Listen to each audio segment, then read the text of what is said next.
How to change passcode on iPhone. Hello everyone, I am Bishaka and welcome to our channel. Now let's get right into the tutorial. Firstly, go ahead and launch the settings application on your device and scroll down and you will see the option for Face ID and passcode. Tap on that and you will be required to enter your existing passcode. So go ahead and enter your iPhone's existing passcode and now scroll down and you will see the option for change passcode. Tap on that and you will be asked to enter your current passcode again.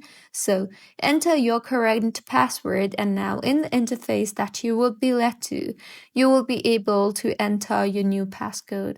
So go ahead and enter your new passcode. You can also tap on the passcode options you see there and select the type of password that you want for your iPhone.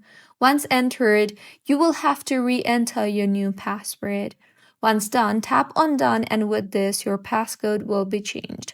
Also, make sure that for the next 72 hours, you can use your previous passcode to reset your new passcode just in case if you forget it. So, this is how you can change passcode on iPhone. If you find this tutorial helpful, please like the video and do comment if you have any queries. Also, do subscribe to our channel for more helpful tutorials like this. See you on the next one.